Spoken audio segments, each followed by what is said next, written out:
come up to room 214, will you?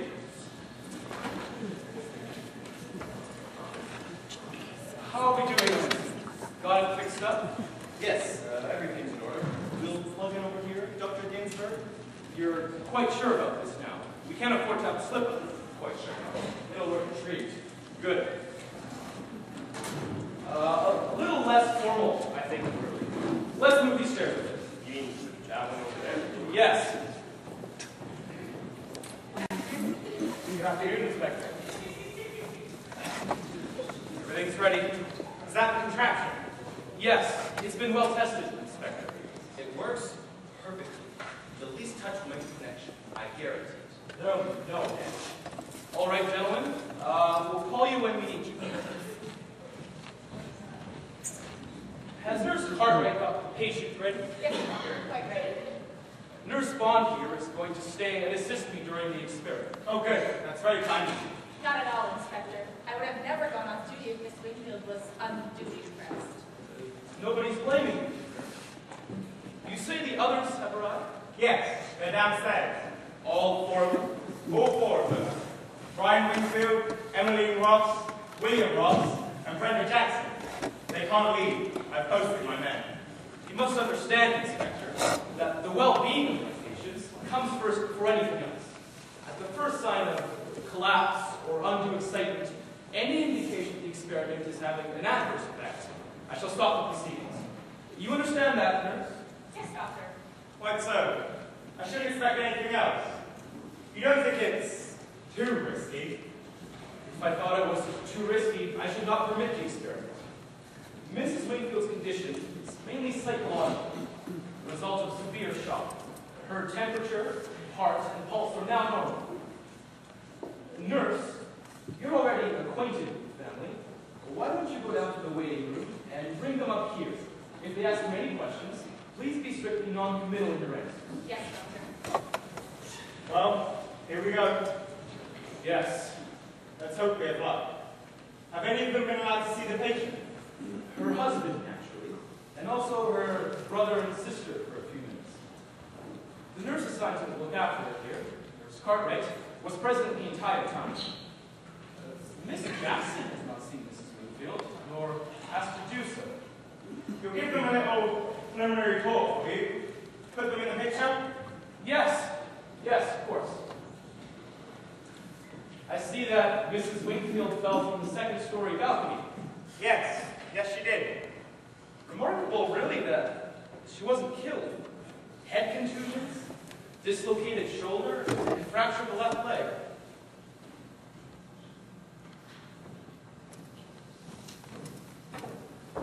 Good afternoon, Miss Ross.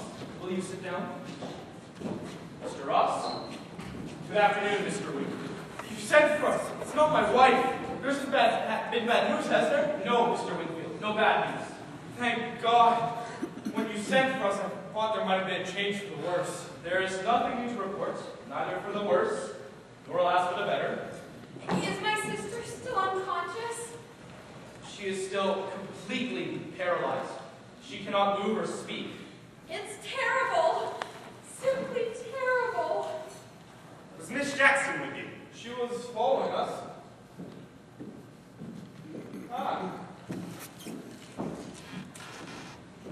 Dr. Ginsburg, my secretary, Miss Jackson. Good afternoon. Poor Jenny. What an awful thing to happen to anyone.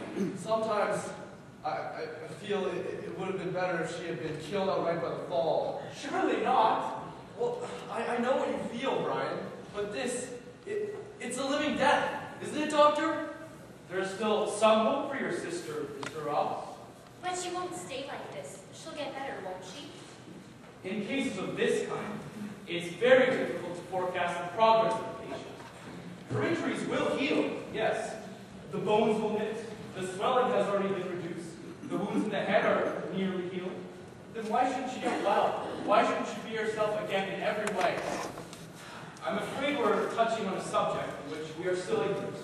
Mrs. Wingfield's paralysis is due to shock. The result of her accident? The accident was the ostensible cause. Well, just what do you mean by ostensible? Mrs. Wingfield must have suffered unusual fears as she felt on the balcony. It's not so much her physical injuries, but something in her mind that has produced this state of complete paralysis. You're not thinking what the inspector has more or less been suggesting. That my wife tried to commit suicide? Now that I won't believe for a moment. I haven't said I thought it was suicide, Mr. Wingfield. Surely you must think something of the sort. Your people would keep hanging around like vultures. You're to be quite clear as to the cause of this accident. My God, isn't it simple enough? She's been ill for months. She's been feeling weak, up for the first time, or practically the first time. She goes over to the balcony, leans over, is suddenly taken giddy and falls to the ground. That balcony is very low. Don't get excited, William. Don't shout. It's all very well, honey. It just makes me mad. Do you think we want the police getting involved in our family affairs? Now, Bill, if anyone should complain, it's myself, and I don't. What have you been asked to come here for? One moment, Miss Jackson. Miss Ross, I wish you could tell me a little more about your sister. Was she at all subject to fits of melancholy, depression? She was always highly strung, nervous. Oh, I wouldn't say that at all. Men don't realize these things. I'm what I'm talking about. I think it's quite possible, Inspector, that her illness had left her particularly low and depressed. And that with other things, she had to worry and distress her. Where are you going, Miss Jackson? I'm leaving. I'm not one of the family. I'm only Mr. Wingfield's secretary. I don't see the point of all this. I was asked to come with the others, but if all you're going to do is go over and over again about the accident, whether it was an accident or attempted suicide, well, I don't see why I should stay. But it's not going to be the same thing over and over again. We're about to make an experiment. An experiment? What kind of experiment? Dr. Ginsburg will explain. Sit down, Miss Jackson. Dr. Ginsburg? Let's recapitulate what I know or have been told. Mrs. Wingfield had been suffering in the last 2 months from an illness, somewhat mysterious in nature, which was puzzling the doctor in attendance on her, Dr. Horsfield. This I have on the authority of Dr. Horsfield himself. She was, however, showing signs of improvement and was convalescent, though there was still a nurse in the home. On the day in question, 10 days ago, Mrs. Wingfield got up after lunch and was settled by her spawn in an easy chair by the open window. After seeing her patient had all she needed, nurse went out on her afternoon walk, as usual. What happened during the course of the afternoon is a matter of conjecture. But at 3:30, a cry was heard. Miss Ross, who was staying in the room below, saw a fallen body across her window. It was the body of Mrs. Wingfield, who had fallen from the second-story balcony of her room. There was no one with her at the time that she fell, but there were 4 people on the wing. 4 of you. Perhaps, Mr. Wingfield, you would like to tell us in your own words just what happened that afternoon. I should have thought I told it often enough already. I was correcting proofs in the waiting area when I heard a scream, a noise from outside. I rushed out the side door onto the terrace and found poor Jenny. Emily joined me a moment later, and then Bill and Miss Jackson. We telephoned for the doctor.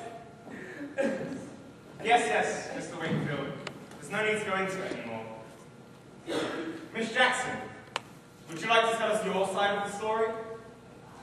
I have been asked to look up a reference in the encyclopedia for Mr. Wingfield. I was in the library when I heard a commotion of people running, so I dropped the book and went out and joined them on the terrace. Mr. Ross? What? Oh, I'd been playing golf all morning. Always play golf on a Saturday. I'd come in, eaten a hearty lunch, and was feeling beat, so I went for a nap on the couch upstairs. It was Jenny's scream that woke me.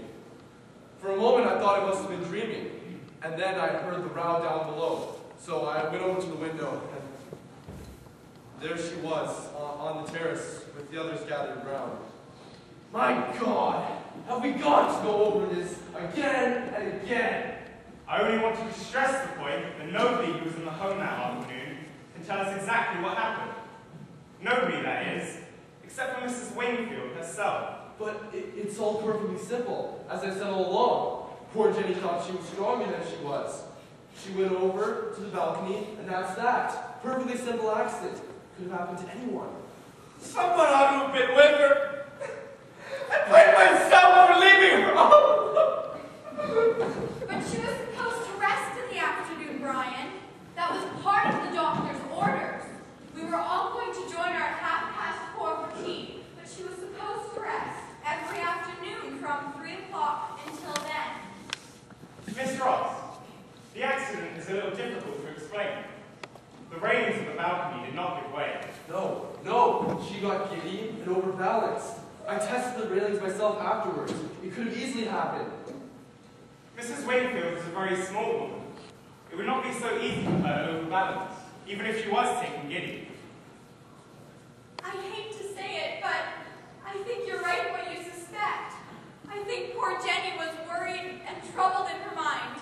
I think a fit of depression came over her. You keep saying she tried to commit suicide. I don't believe it. I won't believe it. She had plenty to make her depressed. And what do you mean by that? I think you know quite well what I mean.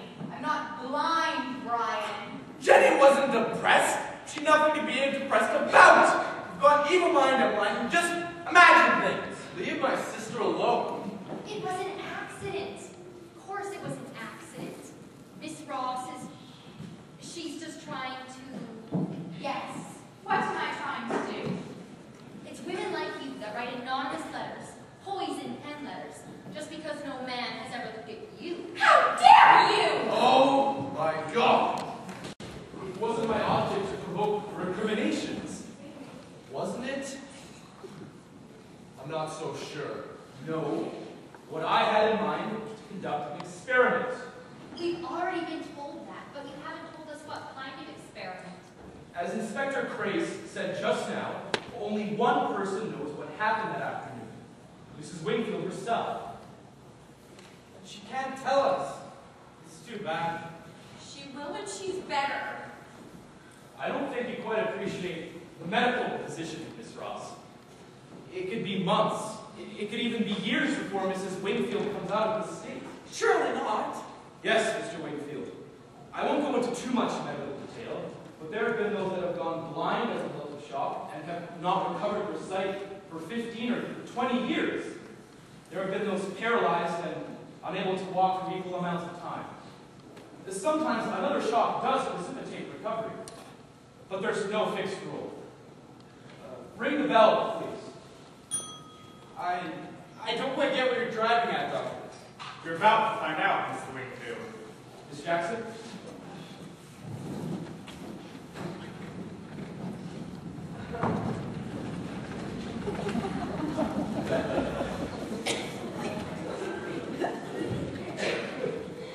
Jenny! What's going on? What are you trying to do? Mrs. Wingfield, as I've told you, is completely paralyzed. She cannot move or speak.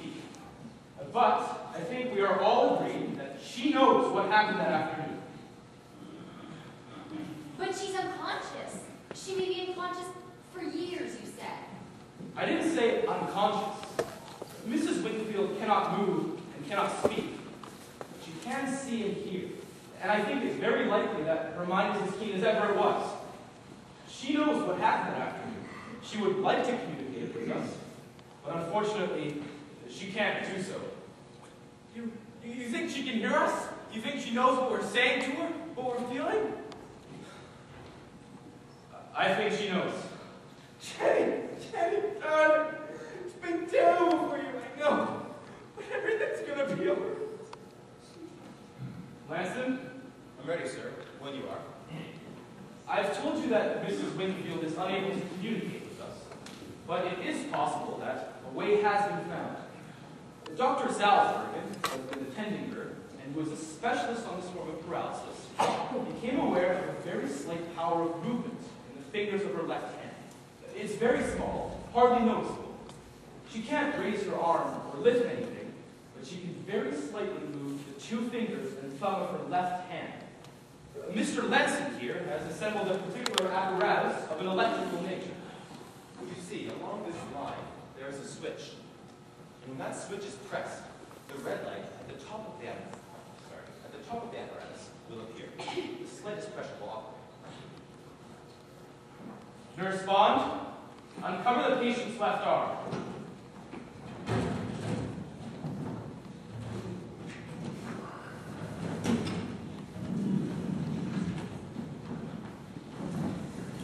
Lanston, between the thumb and 2 fingers, gently.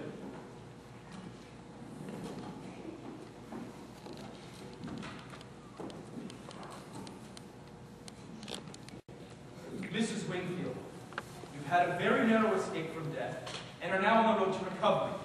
Your injuries are healing. We know that you're paralyzed, that you're unable to speak. But what I want is this. If you understand what we're saying to you, try and move your fingers like you press the switch. Will you do so?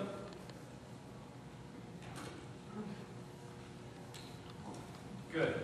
Now, what I propose is this. If the answer to a question is yes, press the switch once. If it is no, press it twice. Do you understand?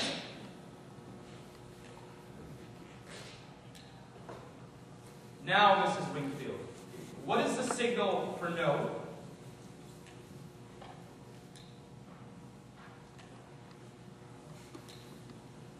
I think then it must be clear to all of you that Mrs. Wingfield can understand what we're saying and can reply to our questions. I'm going back to the afternoon of Saturday the 14th. Have you a clear recollection of what happened that afternoon? As far back as possible, I'm going to ask questions that will save you too much fatigue. I'm assuming, therefore, that you had lunch, got up, and that nurse here settled you in an easy chair by the open window. You were alone in your room and were supposed to rest until 4:30. Am I correct?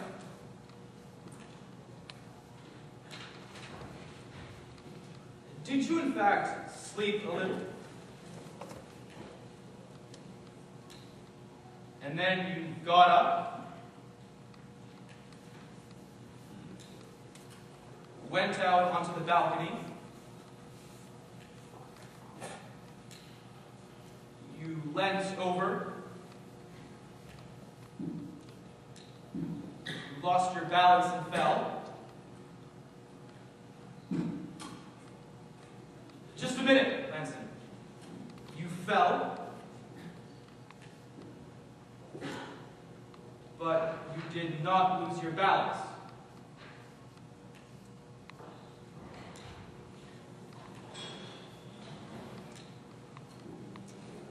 You were giddy, felt faint.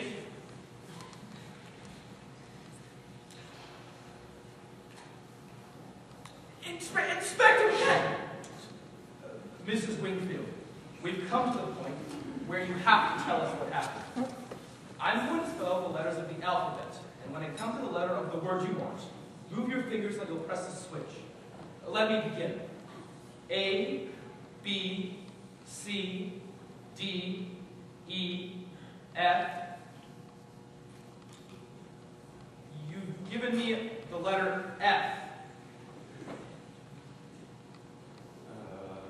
Fallen, fell, fall.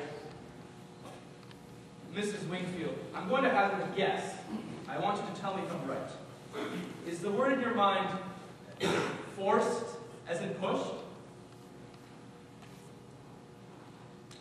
No, it can't be true. What the hell? It's the necklace! Quiet! Please, I can't have these arguments. Mrs. Wingfield, you obviously have much more to say to us. Let me spell again. A, B, C, D, E, F, G, H, I, J, K, L, M, M. The letter M is probably followed by a vowel. Which vowel, Mrs. Wingfield? A, E, I, O, U. M-U. Is that right? Mrs. Wingfield, is that followed by an R?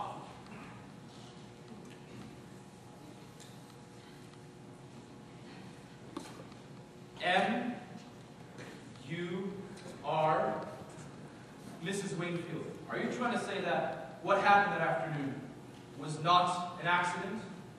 Are you trying to say that it was attempted murder?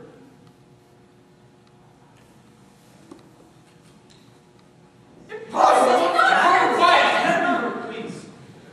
She doesn't know what she's saying. I think she does. Mrs. Wingfield, did some unknown person come in from outside and attack you?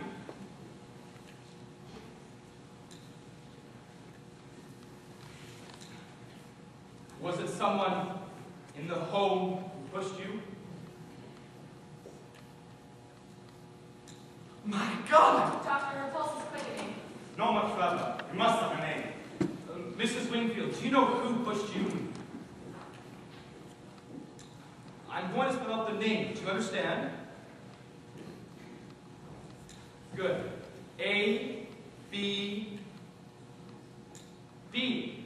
Is that right? Doctor, glass. Nurse, unplug the sterilizer.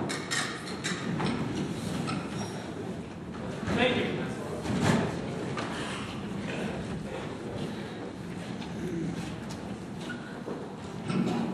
Is she all right? The strain and excitement have been too much for her. But she'll be all right. She must rest a while. We should be able to resume in about half an hour. I forbid you go out of it! It's too dangerous! I think you should leave me to be the best judge of that. She'll be all right where she is. There's not much doubt, is there? Who she meant. B. Not much doubt about that, is there, Brian? You've always had it in the family line. Always hated me. I tell you here and now, I didn't try to kill my wife! You had a particular fancy in mind, I think? Just a sick woman's imaginings. She was ill, so you see, and she felt she wasn't making the progress she should have done. And she thought there was a reason for that? She was just upset. She thought there was a reason for it. Well, yes. She thought those two were poisoning her. That's it, isn't it? Yes. She said so to you. Yes. And what did you say? I told her it was all nonsense, of course. Did you take any steps yourself? I don't know what you mean. Consult this with the doctor attending her? Take any samples of food? Of course not. It was just a sick woman's fancy. Well, it happens, you know. Far more often than is known. The symptoms of arsenic poisoning, it's almost always arsenic, are practically indistinguishable from gastric disorders. Brian couldn't. He just couldn't. It could have been the girl. Yes. Yes, I suppose so. Well, we shall never know now. You're quite wrong there, Miss Ross. There are ways of telling. Traces of arsenic can be found in the hair, you know, and also in the fingernails. I can't believe it. I can't believe it, Brian. Do you want me any longer, Inspector? No, Miss Ross. I'll keep that. It's evidence. Yes, of course. Well, we got something. Yes. From the main vase in the hall. Interesting. It's his writing. Oh yes, it's Brian Wingfield's writing, all right. You know, he was quite one for the ladies. Bowled them over like ninepins. Unfortunately, they always took him seriously. It doesn't strike me as the Casanova type. Writes all those historical novels, very erudite. There's quite a lot of that in history. So, it wasn't all over. Get four people all pet up and accusing each other. Get a malicious and embittered woman on her own and invite her to spill the beans. Gives you some material to work with, doesn't it? In addition to what you had already, what did you have? Facts. I went into the financial angle. Maybe you're wrong, but I don't think so. You think it over. We've got a few minutes. Get the patient. Huh? Oh, yes. Bring in the patient. Mrs. Wingfield, you've been very brave, Mrs. Wingfield. We now come to the most crucial part of the experiment. Mrs. Wingfield, we're about to leave you here, apparently unguarded. None of the suspects knows that you regained your powers of speech yesterday. They don't know that you did not, in fact, see who pushed you off that balcony. Do you know what that means? One of them will try to. Someone will almost certainly enter this room. Are you sure you want to go through with this, Mrs. Wingfield? Yes, I must know. I must know who. Don't be afraid. We shall be close at hand. If anyone approaches you or touches you. I know what to do. Thank you, Mrs. Wingfield. You're a wonderful woman. Just be brave for a few moments longer, and we shall track our killer. Trust me, just both of us, eh? Ready? Right.